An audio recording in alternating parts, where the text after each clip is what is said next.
अगर आपको पता चले। अजय उमट जी बताइए क्या फैक्टर्स रहे। आपने जो शुरुआत की, मुझे ऐसा लगा कि कांग्रेस पार्टी जो थी वो इस चुनाव को लड़ने के मूड में नहीं थी। कांग्रेस की प्रायोरिटी नहीं थी।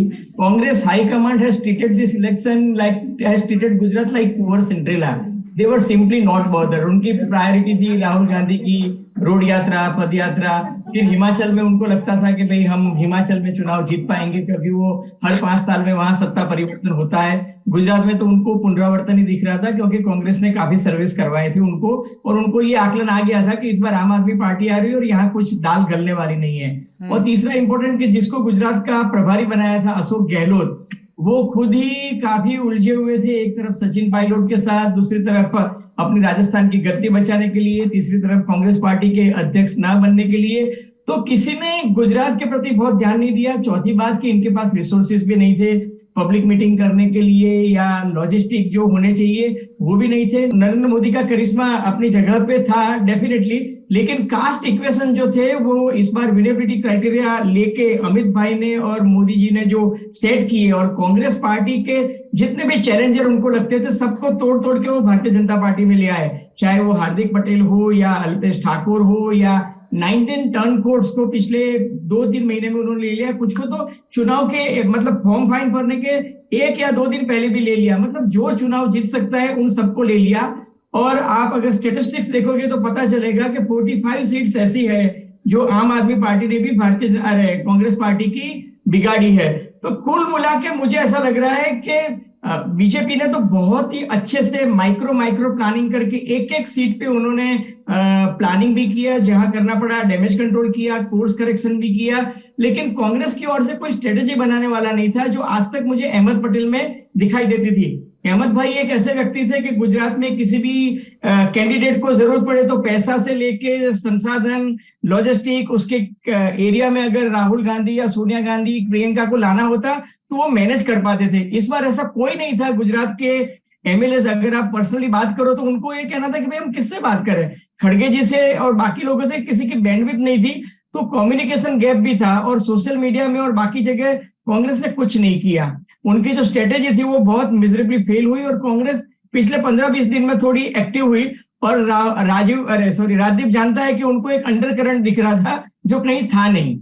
तो मुझे ऐसा लगता है कुल मिला के कि कांग्रेस फेल्ड मिजरेबली, और उसकी वजह से आप देखिए कि चुनाव पूरा वन साइडेड हो गया। और आम आदमी पार्टी पिछले 1 महीने से दिल्ली एमसीडी इलेक्शन में ज्यादा व्यस्त हो गई, इसलिए केजरीवाल भी इतना ध्यान नहीं दे पाई जितना वो कह रहे थे। अदरवाइज आप देखो तो 5 सीट वो जीते हैं और 40 सीट में वो नंबर 2 की पोजीशन पे है। तो it is not a small achievement.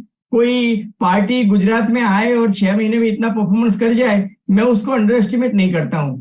गोपी बहन, मैं आपके पास आ रहा हूं। भाजपा पर तो बात करेंगे ही विस्तार से, पर मैं कांग्रेस पर बात करना चाहता हूं। कांग्रेस के वो कौन से बड़े नेता हैं जो चुनाव हारे, और अब जितने बचे हैं उसमें भी क्या नेतृत्व को लेकर सिर्फ उठव्वल होगी? क्या ऑर्गेनाइजेशन के लेवल पर भी कोई बड़ा बदलाव हो सकता है?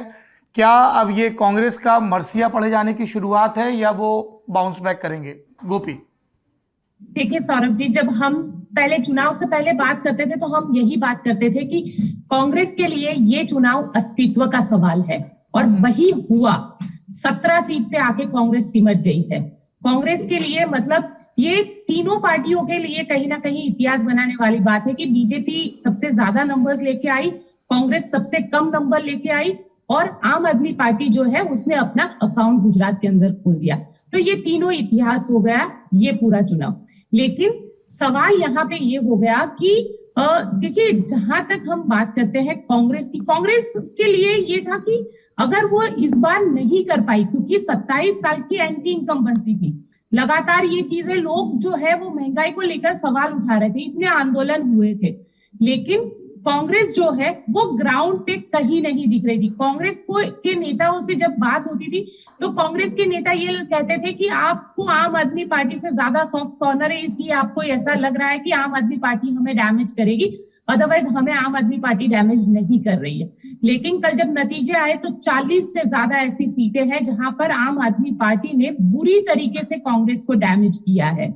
सबसे बड़ा चेहरा जो है वो ललित कगथरा का है, जो मोरबी की टंकारा सीट से विधायक है। सौराष्ट्र का एक बड़ा नाम है, पाटीदार आंदोलन से आया था। ललित कगथरा, ललित वसोया, ये दो ऐसे चेहरे थे, जिससे कांग्रेस को उम्मीद थी कि ये दोनों जीत जाएंगे, लेकिन ये दोनों हार गए।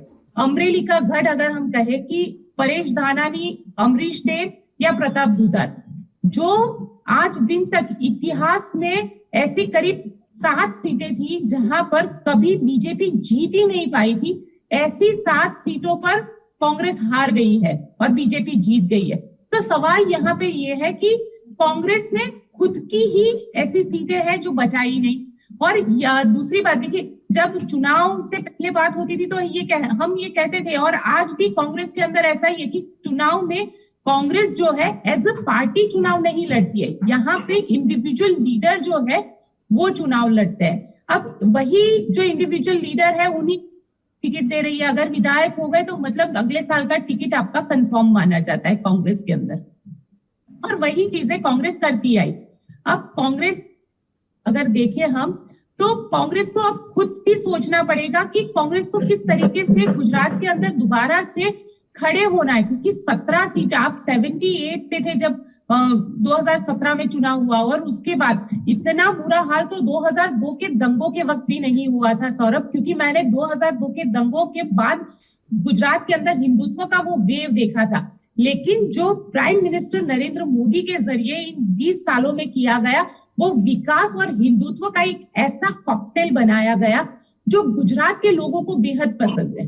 और यहाँ पे इसी कॉकटेल, विकास और हिंदुत्व के कॉकटेल पे अगर हम कहें तो आम आदमी पार्टी भी उसी राह पे चलना चाहती थी, और उसका फायदा भी उन्हें हुआ कि 5 सीट जहां आम आदमी पार्टी ने कभी नहीं सोचा था कि उनको यहाँ पे जीत मिल सकती है, वहां पे उन्हें जीत मिली है। और जहां पे उम्मीद थी वहां पे उनके जो लीडर्स हैं वो हार गए। लेकिन सवाल यहाँ पे ये खड़ा होता है, आम आदमी पार्टी अब जाके ये कह रही है कि हम 27 के लिए चुनावी मैदान में रहेंगे। अब 27 के लिए रहेंगे, यानी गुजरात में कांग्रेस को दोबारा से, गुजरात में कांग्रेस के नेताओं के लिए सौरभ ये कहा जाता है कि कांग्रेस के नेता जब सुबह निकलते हैं अपने घर से, तो उनके कुर्ते की जो इस्त्री होती है ना, वो खराब नहीं होनी चाहिए जब तक शाम को घर ना पहुंचे। तो ये एक साइकोलॉजी के साथ कांग्रेस के नेता काम कर रहे हैं। ऑन ग्राउंड अगर देखने जाए, इतने विरोध हुए, इतने लोग आंदोलन कर रहे थे, लेकिन कांग्रेस के नेता कहीं नहीं दिखाई दिए, और आते हैं तो बहुत सोफिस्टिकेटेड वे में आंदोलन करते हैं, वहां पे प्रोटेस्ट करते हैं, अपने आप ही जाके वहां पे पुलिस वैन रहती है उसमें बैठ जाते हैं। ये कांग्रेस, क्योंकि इतने सालों से कांग्रेस है जो इसी साइकोलॉजी पे आगे चल रही। अब कांग्रेस को खुद के लिए सोचना होगा, ये मुझे पर्सनली लगता है। अगर, क्योंकि विपक्ष के तौर पर भी 17 सीट ही आई है, अगर कांग्रेस ने खुद को यहाँ पे खड़ा नहीं कर पाया तो 2027 में हो सकता है कि आम आदमी पार्टी जो है, क्योंकि ये जो अब जंग खेला जाएगा वो बीजेपी बनाम आम आदमी पार्टी होगा, कांग्रेस कहीं नहीं होगा।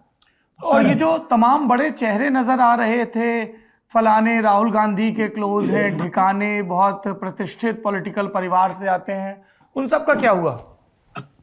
देखिए, ज्यादातर जो चेहरे हैं वो हार चुके हैं, जो बहुत ही कम, जैसे हम लेते हैं अर्जुन मोढवाडिया की अगर बात करते हैं, तो अर्जुन मोढवाडिया चुनाव जीते हैं, लेकिन कहीं ना कहीं एक प्रॉपर स्ट्रेटेजी के तहत वो चुनाव लड़े, और उनका टारगेट जो था वो खुद की सीट के लिए ही था, वो पूरी कांग्रेस पार्टी के लिए नहीं था। देखिए, सवाल यहाँ पे ये खड़ा होता है कि कांग्रेस के ऐसे चेहरे जो एक्चुअल ग्राउंड पे जाने चाहिए, जो युवा चेहरे के तौर पर आप उसे पेश करें।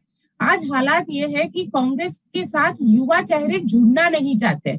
अगर जुड़ेंगे तो उनको कहीं ना कहीं ये दिल में रहता है कि यहाँ पे जुड़ो और फिर बीजेपी में चले जाओ, अच्छी पोजीशन मिल जाएगी। अब देखिए हार्दिक पटेल का क्या हुआ। हार्दिक पटेल कांग्रेस के साथ जुड़े, बीजेपी से चुनाव लड़ रहे हैं। अल्पेश ठाकुर कांग्रेस के साथ जुड़े, बीजेपी से चुनाव लड़के जीत गए।